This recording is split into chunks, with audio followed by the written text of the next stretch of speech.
Sir வணக்கம். அனைவருக்கும் வணக்கம். அனைவருக்கும் வணக்கம். வணக்கம் வணக்கம் சார். வணக்கம். என் பேர் தண்டபாணி. வணக்கம் வணக்கம்.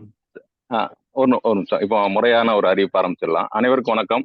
இந்த ஞாயிற்றுக்கிழமையின் மாலையில் இடிய இலக்கிய அமைப்பு மற்றும் மயிர் மினிதல் சார்பாக மாதந்தோறும் ஒரு இலக்கிய கூட்டம் நடத்த வேண்டும் என்று ஆசைப்பட்டதின் விளைவாகத்தான் இந்த முதல் முயற்சியை நாங்கள் ஆரம்பித்திருக்கிறோம்.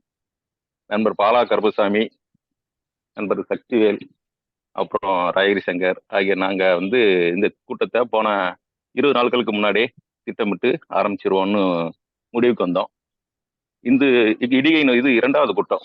முதல் கூட்டம் கடந்த சில ஆண்டுகளுக்கு முன்பு இடிகை என்ற அமைப்பை நாங்கள் ஆவேசத்தோடு ஆரம்பித்த போது திரு முத்துநாகு அவர்கள் எழுதிய சுளுந்தி என்ற நாவலுக்காக முதல் கூட்டத்தை நாங்கள் அது நேரடி கூட்டமாகவே ஒரு திருமண மண்டபத்துல ஆரம்பித்து நிகழ்த்தினோம்.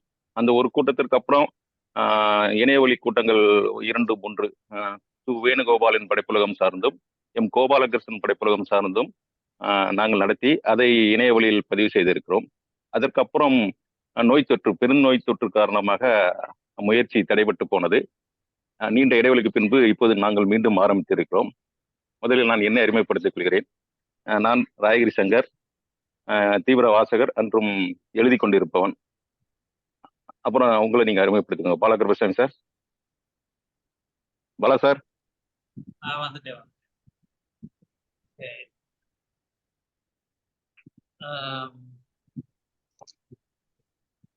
எல்லாருக்கும் வணக்கம். என்னோட பேர் பாலா கருப்பசாமி. நான் திருநெல்வேலியில இந்த சக்தி லைப்ரரி சொல்லி நூலகம் ஐடி துறை சார்பாக முகநூல்ல கொஞ்சம் ஆக்டிவா ராயகிரி சொன்னபடி நாங்க விமர்சனத்துக்குன்னு ஒரு காத்திரமான ஒரு தளம் அமைக்கணும் நோக்கத்தோட ஈடிகை நானும் ராயகிரி அப்படி மற்ற நண்பர்கள் சேர்ந்து ஆரம்பிச்சோம். துரதிருஷ்டவசமா முதல் சுருந்திக்கு தான் கூட்டம் நடத்துவோம். இந்த அவரே சிறப்பு வர வச்சு அவரை மரியாதை பண்ணி விவாதக்கிழமை அமைச்சு பண்ணுவோம். வாய்ஸ் தெளிவா இல்லையா பாலா சார்? வாய்ஸ் தெளிவா இல்லையா? இப்போ ஓரளவுக்கு ஓகே. அந்த ஒரு இதோட முடிஞ்சு அப்புறம் அதுக்கப்புறம் அதை முன்னெடுத்தது ராயகிரி தான். தொடர்ந்து பல நிகழ்ச்சிகள் இடுகின்ற பேனர் அடிக்கடி கொண்டு வந்து திரும்ப நம்ம இதை தொடர்ந்து ஏதாவது பண்ணணும் அப்படின்ற ஒரு நோக்கத்தோட இந்த முதல் கூட்டத்தை இவ்வகையில தொடங்கிருக்கோம். மற்றவங்க அப்படி சொல்லுங்க. தண்டபாணி சார் வணக்கம். என் பேர் தண்டபாணி. நான் ஒரு வாசகன். ஸோ சுரேஷ் பிரதீப் படைப்புகளை அவர் மாணவனா இருந்து எழுத்தாளர் ஜெயமோகன் கடிதம் எழுதும்போது இப்போ வரைக்கும் அவருடைய படைப்புகளை தொடர்ந்து படிச்சுட்டு வரேன். அதுபோல அது கூட நான் ஒரு தொடர்பில் இருக்கேன், இலக்கிய ரீதியான தொடர்பில் இருக்கேன். அடிக்கடி சந்திப்பதும் உண்டு. அந்த வகையில் இந்த முறை கிளைக்கதை பற்றி என்னுடைய சில கருத்துக்களை கூற விரும்புகிறேன். நன்றி, வணக்கம். நன்றி நன்றி நன்றி. அப்புறம் அடுத்து ஸ்ரீனிவாச கோபால்.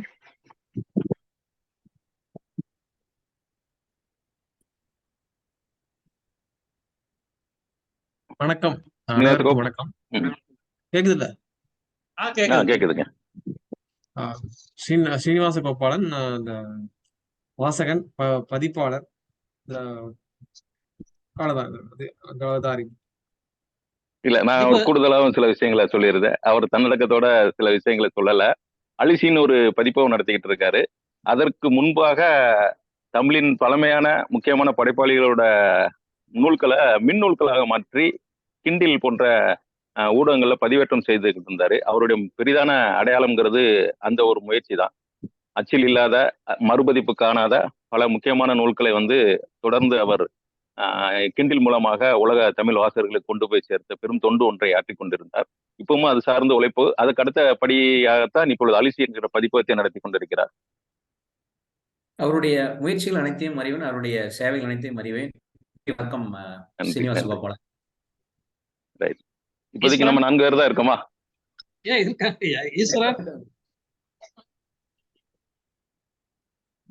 சுரேஷ் பிரதீப் இன்னும் ஜாயின் பண்ணல.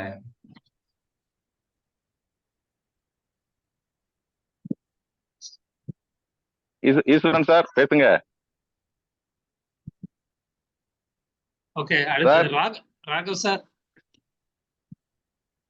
அவரு ஆடியோ ப்ராப்ளம் இருக்கு ஈஸ்வரனுக்கு. ராகவ் சார்.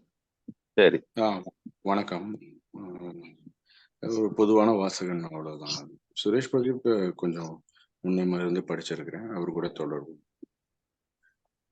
சரிங்க சார். அடுத்து முத்துகிருஷ்ணன் சார்.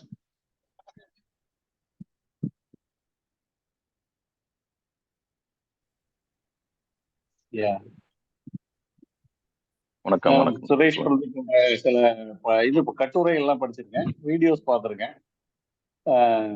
தொடர்ச்சியா சிலதெல்லாம் படிச்சதில்லை. இந்த வெயிட் பண்ணிட்டு இருக்கேன், என்ன பேசுறாரு பார்க்கலாம்னு. சரிங்க சரி. ராஜேஷ்.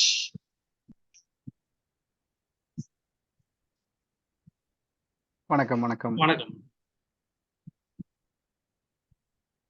சொல்லுங்க சார். ராஜேஷ் சார். சார் கொஞ்சம் ஒரு சுய அறிமுகம் பண்ணிக்கலாமே, முதல் முறையை சந்திக்கிறோம்.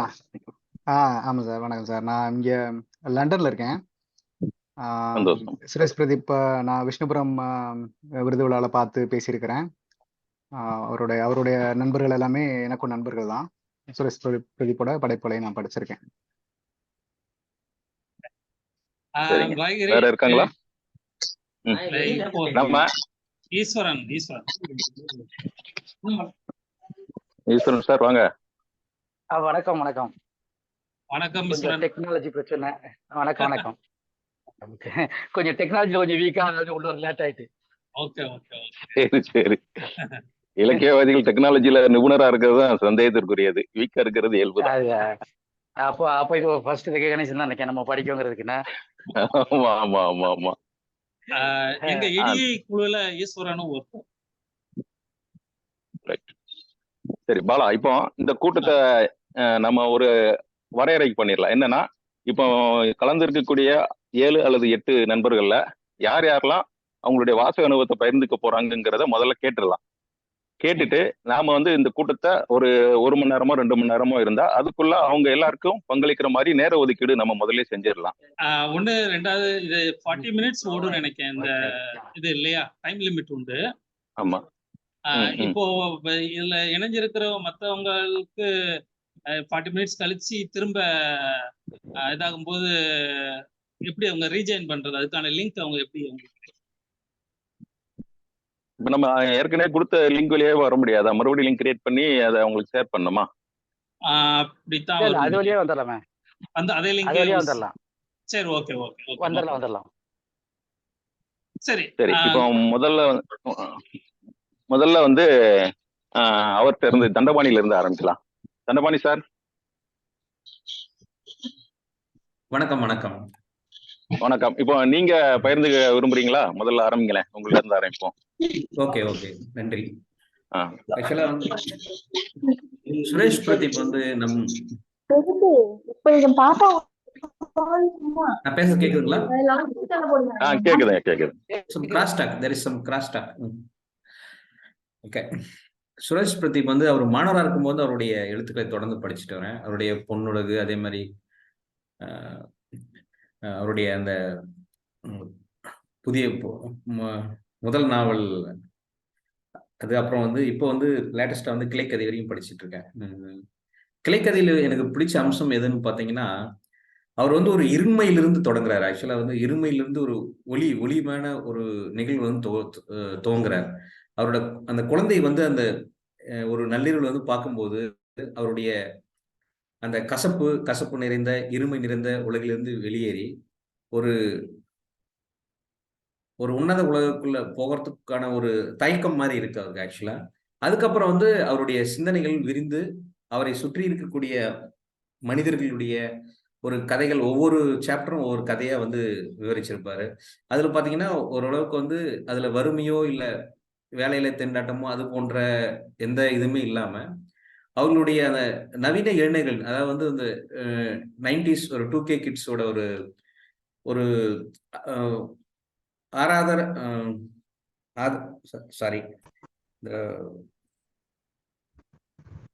அடிப்படை கேள்விகள், அதே மாதிரி அவனுடைய குழப்பமான மனநிலை, அதை பற்றி எழுதியிருப்பாரு. இந்த கதையில் ஒரு சிறப்பம்சம் என்னம்னா, ஒவ்வொரு சாப்டரையும் வந்து வாட்ஸ்அப் சேனல்ல வந்து எழுதியிருந்தாரு ஆக்சுவலா. அதையும் நாங்க வந்து படிச்சிருந்தோம். அது படிச்சுட்டு வந்து அதுக்கப்புறம் வந்து நம்ம அந்த ஹார்ட் காப்பியா வந்தபோதும் தொடர்ந்து படிச்சோம். ஒவ்வொரு கதையும் ஆக்சுவலா பார்த்தீங்கன்னா, ஒரு சின்ன சின்ன குறுங்கதை மாரி வந்துட்டு எல்லாம் ஒண்ணுக்கு ஒண்ணு இணைஞ்ச மாரி இருக்கும் ஆக்சுவலா.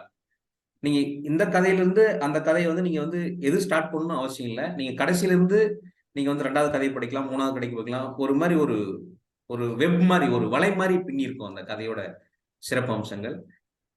இவருடைய சுரேஷ் பிரதீப்போட படைப்புகள் காணப்படுவது போல ஒரு ஒரு ஒரு பொன்னுலகை சமர்ப்பதோ, இல்ல வந்து ஒரு ஒரு உன்னதமான உலகை காட்டுவதோ அவருடைய சுரேஷுடைய எழுத்துவகையில் கிடையவே கிடையாது. கசப்பும் அவநம்பிக்கையும் தான் இருக்கும். அதே போல அவரோட மனிதர்கள் வந்து உன்னத மனிதர்களை காட்டவும் மாட்டாரு. அவருடைய மனிதர்கள் வந்து இயல்பான மனிதர்கள். ஒரு ஒரு அடிப்படை நம்ம எதிர்பார்க்கக்கூடிய அந்த நல்லியல்பு இல்லாமல் ஒரு ஒரு தவறு செய்யப்படாதோ இல்லது வந்து ஒரு அடிப்படை தர்மத்திலிருந்து மீறி இல்லாதோ அது மாதிரிதான் இருப்பாங்க. அந்த வகையில் பாத்தீங்கன்னா உங்களுக்கு வந்து இந்த கதைகள் எல்லாமே வந்து அவருடைய மானிட வீழ்ச்சியை மட்டும்தான் எழுதியிருப்பாரு. அவர் எந்த இதுவுமே வந்து வரையறுக்கிறது இல்ல. இப்படி இருக்கணும் அப்படி இருக்கணும். அவருடைய வெறுப்பை வந்து அந்த இவருடைய வார்த்தைகளுடைய அந்த கசப்பான வார்த்தைகள் வழியா தான் வெளிப்படுத்துவாரு அந்த உலகத்தின் மேல வெறுப்புல. அந்த வகையில வந்து ஒரு சின்ன சின்ன கதைகள் வந்து ஒரு லிங்க் மாதிரி அந்த கிராமத்தில் இருக்கக்கூடிய அவரை சுற்றி இருக்கக்கூடிய அந்த நபர்களின் அந்த இருமை கீழ்மை அது போன்ற விஷயங்கள் வந்து பின்னி பின்னி ஒரு நாவலா எழுதியிருக்காரு. இது வாசிக்கிறதுக்கு ரொம்ப நல்லா இருக்கு. ஆக்சுவலா வந்து கசப்பு அந்த வாசிப்பனவும் அப்படி இருந்தாலும் அந்த இனிமை அது இல்லாம இருந்தாலுமே வாசிக்கிறதுக்கு வந்து ஒரு விறுவிறுப்பாகவும் இருக்கு. அதே மாதிரி வந்து ஒரு சிந்திக்க வைக்குது. ஆக்சுவலா ஒரு கதை முடிஞ்சும் போது வந்து சிந்திக்க வைக்குது. ஒரு சில பேர் வந்து அந்த பெண்களை ரொம்ப பாதிக்கப்பட்டிருக்காங்க. இதுல பாத்தீங்கன்னா பெண்களுக்கு வந்து ஒரு இல் ட்ரீட்மெண்ட் இருக்கு. அதே மாதிரி வந்து ஒரு சூழ்நிலை கைதிகளாகவும் ஒரு சூழ்நிலையின் பலியாடுகளாகவும் இருக்காங்க. அவங்க மேல வந்து அவர் வந்து அந்த பரிதாபமாலாம் எழுதல. எழுத்து நடை பரிதாபமாலாம் எதுவுமே இல்லை. ஒரு வெறுப்பு கலந்து எழுதியிருக்காரு. ஆனா நமக்கு வந்து அந்த சிந்தனையை வந்து தோன்றி அவங்க மேல வந்து ஒரு பரிதாபம் கொள்ள வைக்குது. அது வந்து அந்த வகையில இது ஒரு நல்ல முயற்சி. அதே மாதிரி இதோடைய தொடர்ச்சி அதுக்கப்புறம் தான் நம்ம குட்டிச்சுவர் காலங்கள் படிச்சேன் நான் போன வாரம். அதுக்கு இதுக்கு நல்ல லிங்க் இருக்கு. அப்புறம் தான் திரும்ப இந்த முன்னுரையில் படிக்கும்போது பாத்தீங்கன்னா அவர் வந்து கிரணூர் ஜாகிராஜா அவர்களுக்கு வந்து நன்றி சொல்லியிருந்தாரு. ஏன்னா இதுவும் வந்து அந்த குட்டிச்சுவர் காலனும் வந்து அது மாதிரி ஒரு மாதிரி கதை போக்கு வந்து ஒவ்வொரு சாப்டரும் ஒரு சிறு சிறு கதையா மாறிட்டு கடைசியில வந்து முடிக்கிற மாதிரி வரும். அது இது மாதிரிதான் இருக்கு. அது இந்த வகையான கதைகள் வந்து இது அந்த குட்டிச்சுவர் கலைஞனும் கிளைக்கதையும் ஒரு புது வகையான இலக்கிய நடை நினைக்கிறேன். நான் ஒரு திறனாய்வல் கிடையாது, ஜஸ்ட் ஒரு வாசகன் தான். நன்றி நன்றி நன்றி தனுபாணி. நன்றி நன்றி நன்றி.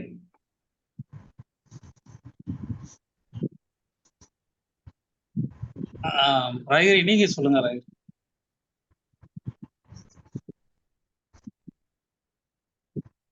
மியூட்ல இருக்கும்.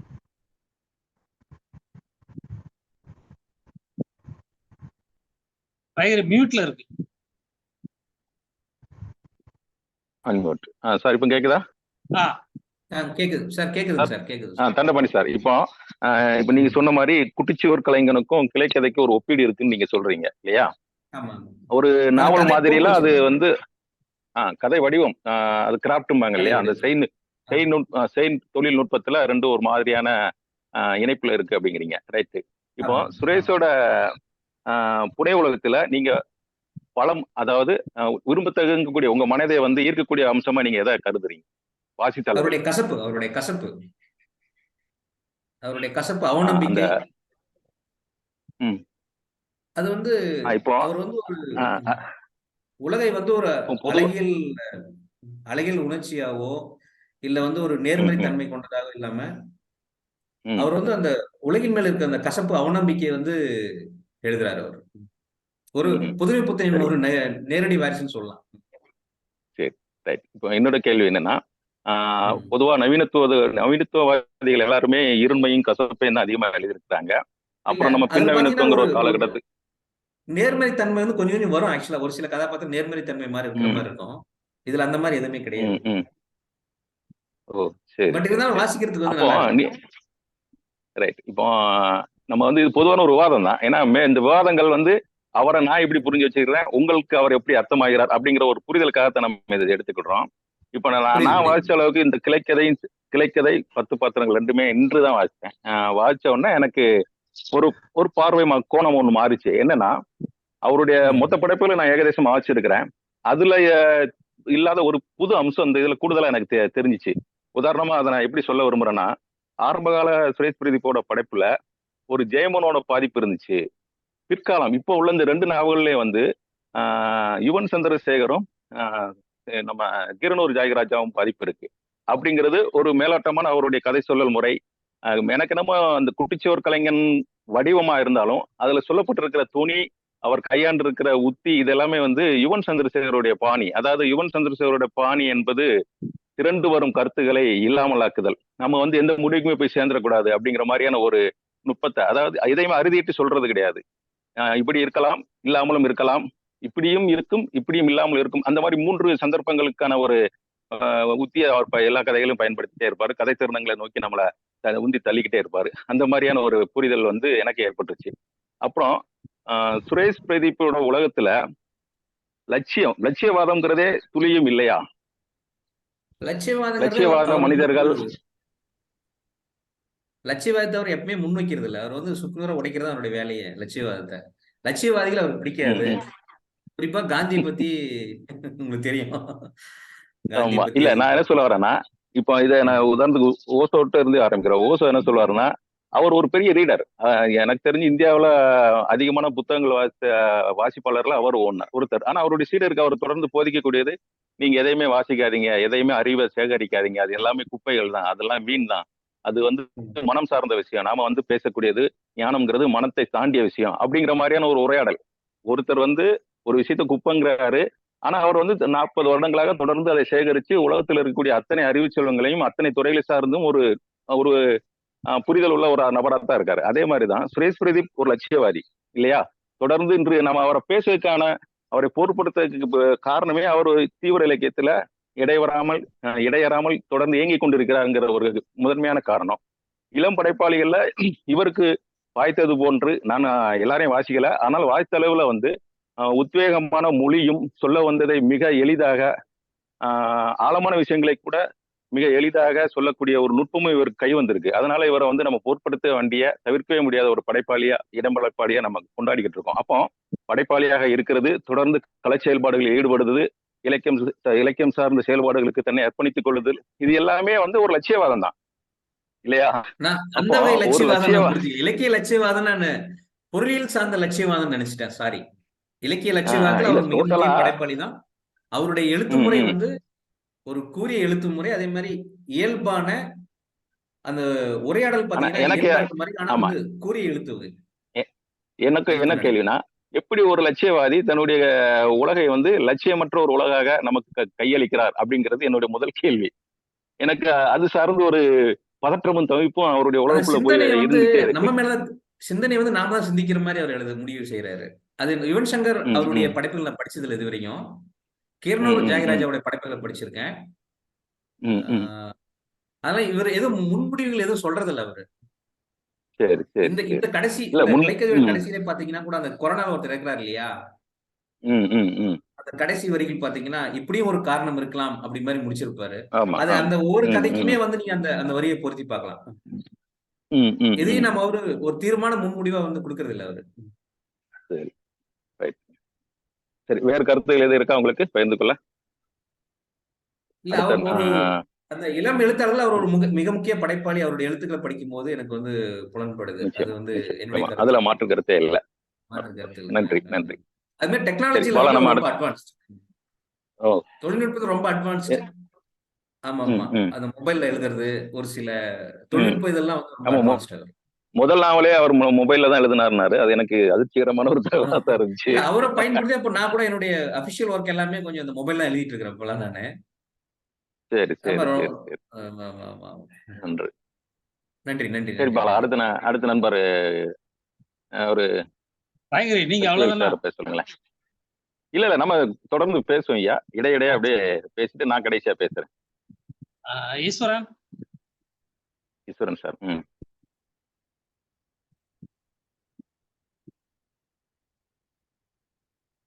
ஈஸ்வரன்.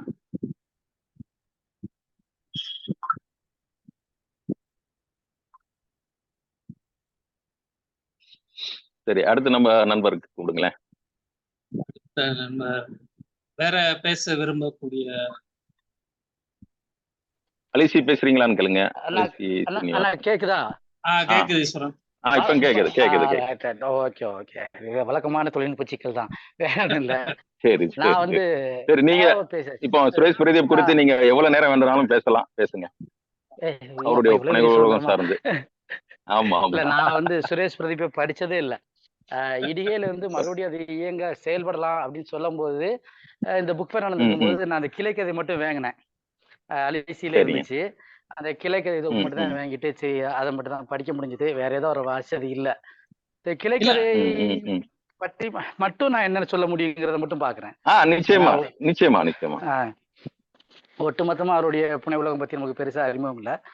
இது ம் சார் சொன்னாரு, இதுக்கு முன்னாடி பேசின அது வந்து கசப்பும் லட்சியவாதமற்ற ஒரு உலகை மட்டுமே ஒரு திருப்பி படைக்கிறதா சொல்லியிருந்தாரு. எனக்கு இந்த கிளைக்கதை படிச்ச வரைக்கும் எனக்கு தோணுன விஷயம் அப்படின்னா, ஒரு ஓ- பாலியல் சார்ந்த, அதாவது காமம் சார்ந்த ஒரு கில்ட்டினஸ் இருக்கும்ல.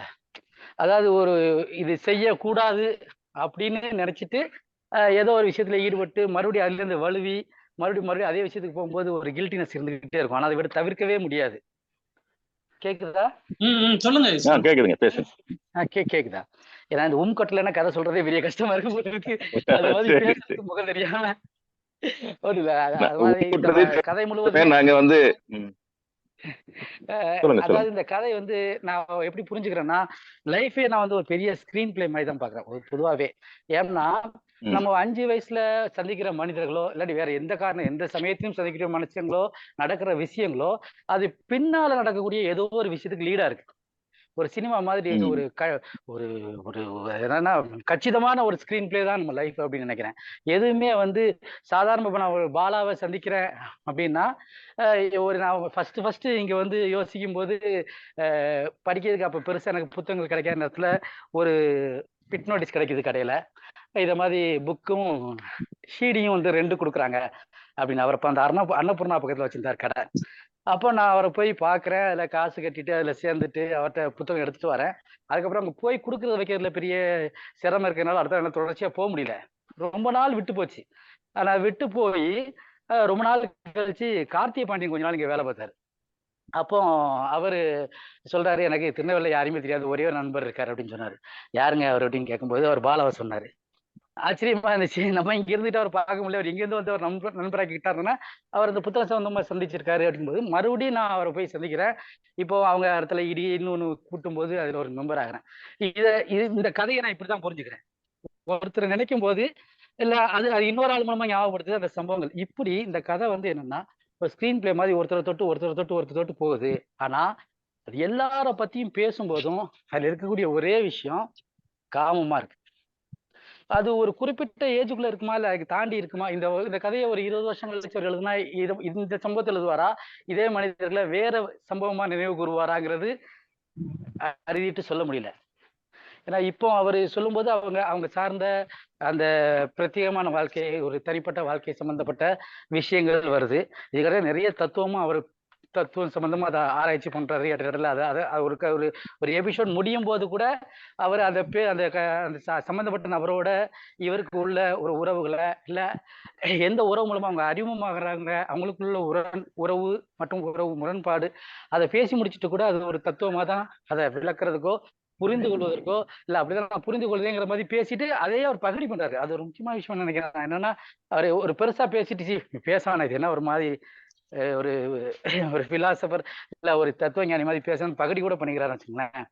அப்படிதான் போய்கிட்டே இருக்கு. ஆனா இன்னொரு 20 வருஷம் கழிச்சு நான் யோசிச்சு பாக்குறேன். 20 வருஷம் கழிச்சா இதே உறவுகளை இவர் இந்த கோணத்துல மட்டும்தான் பார்ப்பாரா இல்ல வேற எப்படிலாம் பார்ப்பாரு அப்படிங்கிற ஒரு சின்ன விஷயம் இருக்கு. ஏன்னா இவர் நான் வாட்ஸ்அப்ல எழுதினாரு அப்படின்னு சொல்லும்போது ஒன்னொன்னுக்கும் எப்படி லிங்க் பண்ணிக்கிறாரு, இது எப்படி நாவலா மாறுது அப்படின்னு அவர் சொல்லும்போது சொல்றாரு, பொதுவா இதுல ஒரு நான் எல்லா இதுலயும் ஒரு நான் இருக்குது. அந்த மையச்சாரோடு தான் இதை நாவலா கன்வெர்ட் பண்ணிக்கலாம் அப்படிங்கிற ஒரு பெரிய ஒரு நம்பிக்கையும் அது அந்த ஃபார்மேட்டுக்கு மாத்துற மாதிரி ஒரு வாய்ப்பு இருக்கிறதா அவர் சொல்றாரு.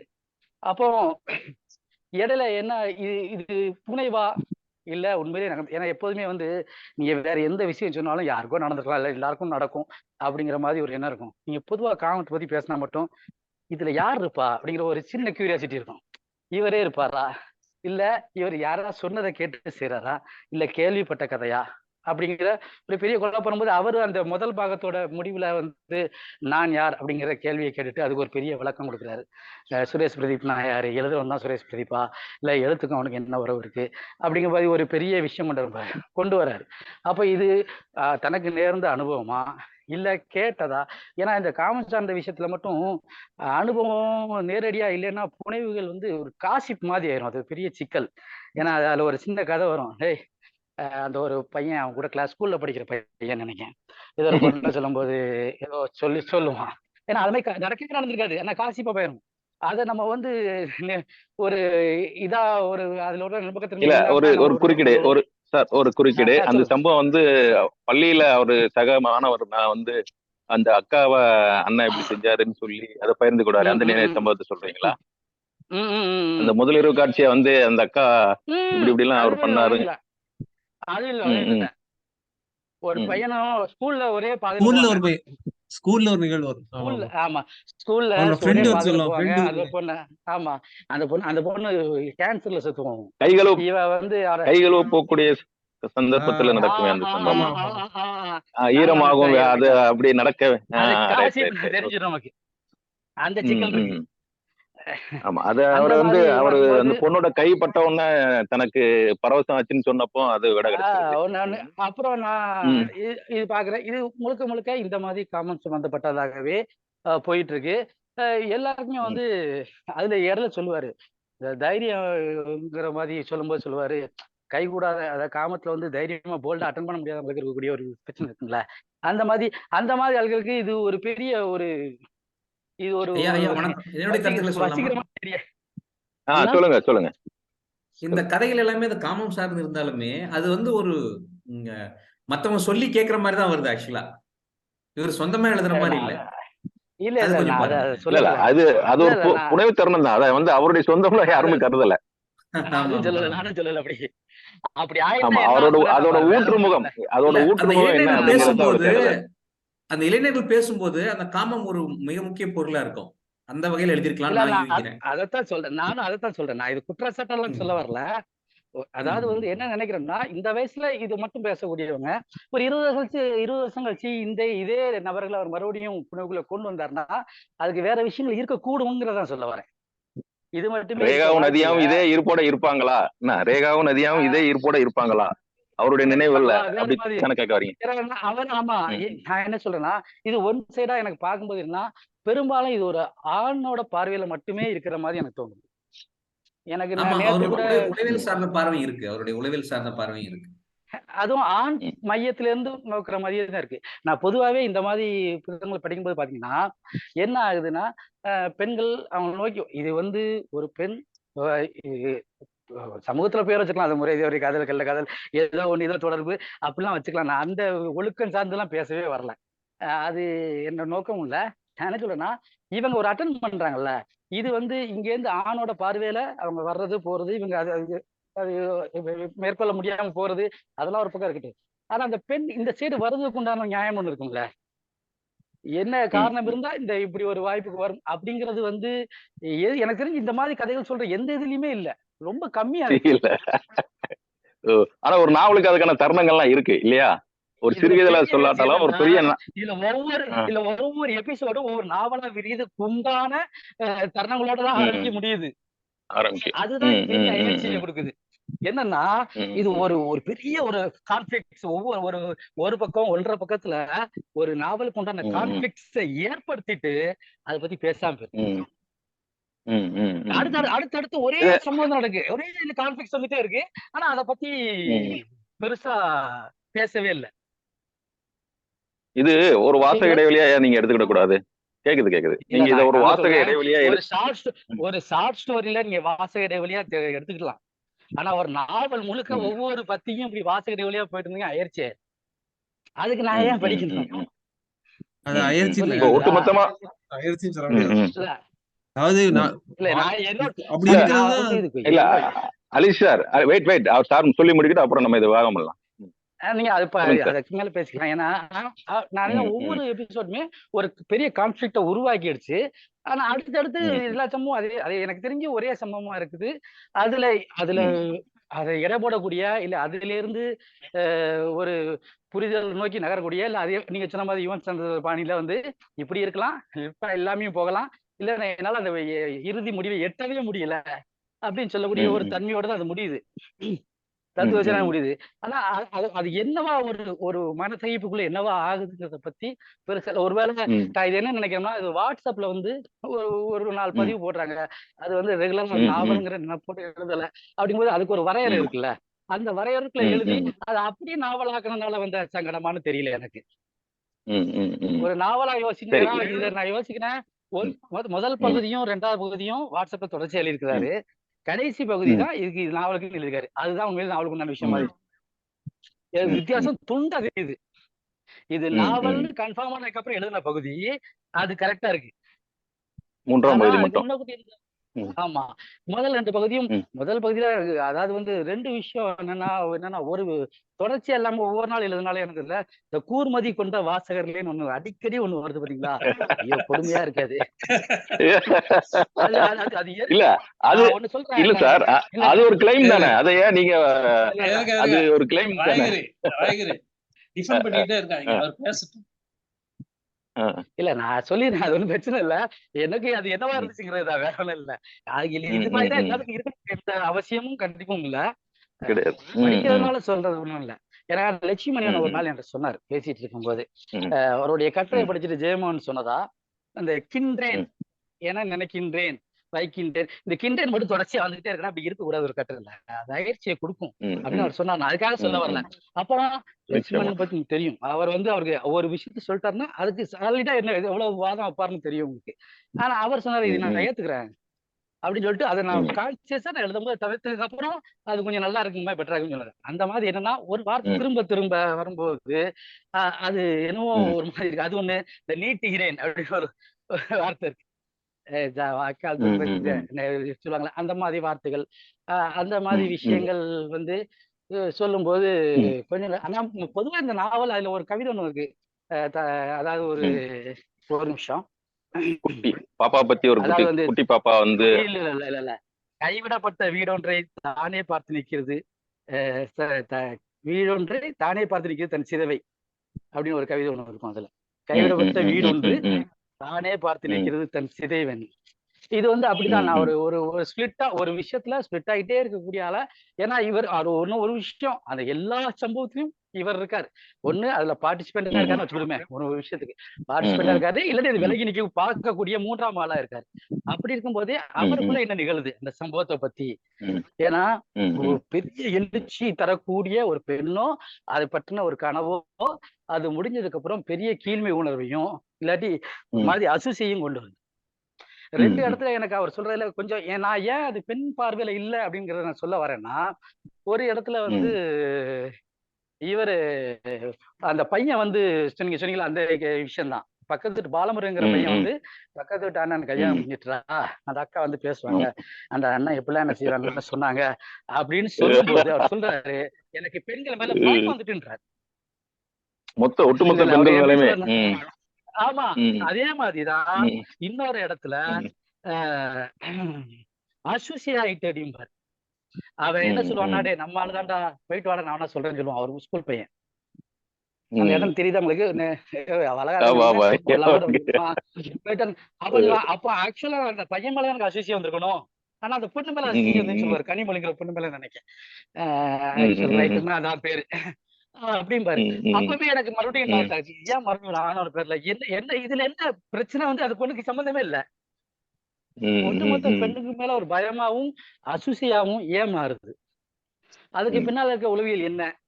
அத பத்தின ம், பெருசா ஒண்ணும் இல்ல. நம்ம வாசகம் எவ்வளவுதான் யோசிச்சுட்டே இருக்க முடியும். ஒரு அவள பத்தி ம், அவ்வளவு யோசிச்சுட்டு இருக்க முடியுமா? அப்படின்னு தெரியல. அது போக என்னன்னா, இந்த புத்தகத்துல நான் யோசிக்கிறது என்னன்னா, வழக்கமா அந்த சாரு மாதிரி ஆக்கலாம்னு சொல்லிட்டாங்க. ஒரு எடிட்டர் கண்டிப்பா நமக்கு தமிழ் புனை உலகத்துக்கு தேவை. அது இன்னும் சரியா ம், ம், யாருமே பயன்படுத்தல. அந்த வகையில ம், ம், ஒரு மிகச் சரியான எடிட்டர்ட்ட போயிருந்தா இது ஒரு ம். காத்திரமான படைப்பா மாறி இருக்க வாய்ப்புள்ள ஒரு வாய்ப்பு இருக்கு. ம், ஒரு ம், ஒரு படைப்பா தான் நான் பாக்குறேன். ம், ம், ம். நன்றி. நன்றி. இன்னும் சரி ஒரு இப்போ நிமிஷத்துல ஆ, ஆ, ஒரு நிமிஷம் ஏ? ஆ, ஒரு நிமிஷத்துல வந்து இது டிஸ்கனெக்ட் ஆகும், திரும்ப ஜாயின் பண்ணுங்க, சரிங்களா? சரி சரி சரி. சரி ஓகே. சார் இப்போ நான் ஒரு சில கேள்விகள் அவர்கிட்ட சார்கிட்ட கேட்கறேன். சார் பேசுறாங்களா கேளு கேளுங்க சார்? இப்போ கேளுங்க சரி, கேளுங்க. நீங்க இதுவரைக்கும் நீங்க வாசிச்ச நாவல்களுக்கும் இந்த நாவலுக்கும் நாவலும் உங்களுக்கு கொடுத்த நல்லது கெட்டதுகளை பத்தி கொஞ்சம் சொல்லுங்களேன். இந்த நாவல் இது முதல்ல நாவல் வரிசையில நீங்க ஏத்துக்கிறீங்களா? முதல் கேள்வி என் கேள்வி அதுதான். இதை நாவலாக இல்ல, எனக்கு கருதலாமா? இது இது ஒரு பெரிய சிக்கலான விஷயம் தான். ஏன்னா நான் ஆ. அதாவது சொல்லுங்களா, நாவல்ங்கிறது இல்ல சார், வந்து நீங்க வாசக பார்வை ஒரு தைரியமா வைங்க. அதுல ஒண்ணும் பிரச்சனை இல்ல. ஏன்னா சுரேஷ் வந்து ம், சட்டையா ம். ஓடி வராரு. ஒண்ணும் பிரச்சனை இல்ல. ஆனா எனக்கு என்னமோ இது நாம இந்த conflict இடிய தான். நோக்கமே அதுதான். ம், Conflicts. ம், நிறைய ம், அதாவது இந்த சில படங்களை பத்தி எல்லாம் சொல்லுவாங்க, என்ன இவ்வளவு ட்விஸ்டா அப்படிங்கிற மாதிரி இருக்கும்ல. கடைசியில அந்த ம், ட்விஸ்டே வந்து ம், நமக்கு ம். அது எதிரா மாறிடும். அத மாதிரி இவ்வளவு கான்ஃபிளிக்ஸும் அந்த கான்ஃபிளிக்ஸை பத்தி ம், பேசவே இல்லைங்கும் போது என்னன்னா ஒரு